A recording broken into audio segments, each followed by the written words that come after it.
ایک صحابی حضرت سعید بن عامر ہیں، حضرت عمر فاروق رضی اللہ تعالیٰ عنہ نے حضرت سعید بن عامر رضی اللہ تعالیٰ عنہ کو گورنر بنانا چاہتا حمص کا، نے کہا میں نہیں بنتا، فرمایا مجھے تم لوگوں نے بنا دیا ہے، خود گورنریاں بھی قبول نہیں کرتے۔ چلے گئے حضرت سعید بن عامر، گورنر بن گئے، صوبے کے گورنر۔ مال غنیمت میں سے کچھ زیادہ مال مدینہ شریف میں جمع ہوا تو حضرت عمر نے مختلف صوبوں سے غریبوں کی لسٹیں منگوائیں۔ حضرت سعید بن عامر کے صوبے کے کچھ خاص لوگوں کو آپ نے لکھا کہ تمہارے صوبے میں جو غریب ہیں ان کی لسٹیں بھیجو، تو جب لسٹ آئی تو اس میں پہلا نام حضرت سعید بن عامر کا بھی تھا۔ کہا ہمارے گورنر کے پاس پہننے کو کپڑا کوئی نہیں، کھانے کو روٹی کوئی نہیں۔ حضرت عمر بیٹھ کے رو پڑے، فرمایا تمہارا گورنر بھی مسکین ہے۔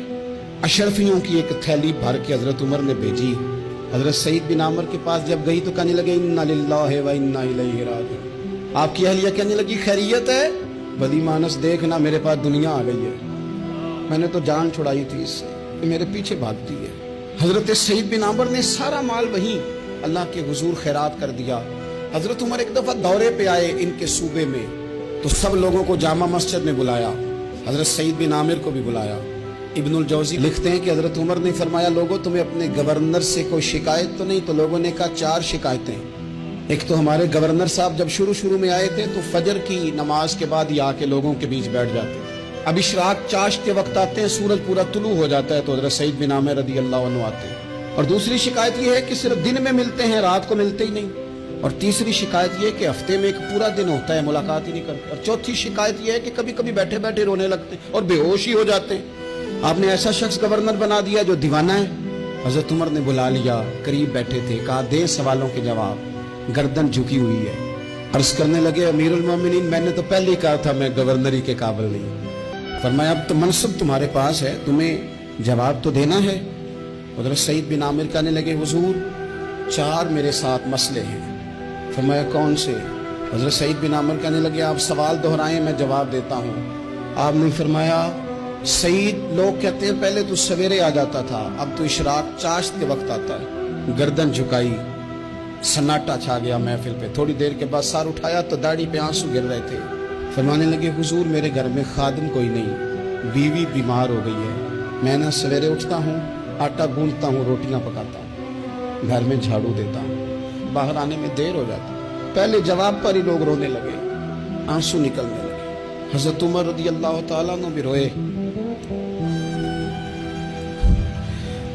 پھر فرمایا کہ سعید تو دن کو ملتا ہے تو رات کو کیوں نہیں ملتا؟ اپنی داڑھی پکڑ لی، کہنے لگے عمر ساری سفید ہو گئی ہے، اب تو لگتا ہے پھل پک گیا ہے، پتہ نہیں وہ کب مجھے کہے گا واپس آ جا۔ میں نے نہ دن مخلوق کے لیے رکھا ہے، رات اپنے رب کے لیے رکھی ہوئی ہے، مجھے تکلیف نہ دی جائے۔ گورنر کی بات کر رہا ہوں۔ پھر کہا سعید یار ہفتے میں ایک دن ملتے کیوں نہیں؟ کہنے لگے عمر یہ میرے رب کے ساتھ پڑتا ہے، اسے نہ کھولا جائے۔ فرمایا نہیں آپ بتائیں۔ حضرت سعید بن عامر کہنے لگے غریب ہوں، ایک کی جوڑا میرے پاس ہے، میں غریب ہوں۔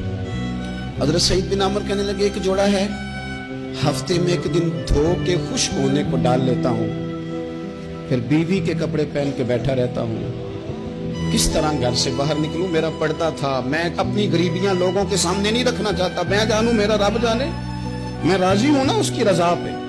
اب تو حضرت عمر ہچکیاں لے کے رونے لگے، فرمانے لگے چل آخری سوال کا جواب ہی دے دے، کبھی کبھی روتے ہو تو بے ہوش ہی ہو جاتے ہو۔ حضرت سعید بن عامر پھر رونے لگے، فرمانے لگے بڑی عمر کا ہو گیا تھا جب کلمہ پڑا تھا، جب وہ پچھلے گناہ یاد آتے ہیں نا، میرے سامنے لوگوں نے حضرت حبیب بن عدی کو سزا دی تھی مکے میں، اور میں اس وقت مسلمان نہیں تھا، میں مدد نہیں کر سکتا۔ جب وہ وقت یاد آتا ہے تو برداشت سوچتا ہوں کیسے اللہ کے حضور جاؤں گا۔ دوستو دعا کرنا اللہ اس ملک کو بھی کوئی ایسا شخص عطا فرما دے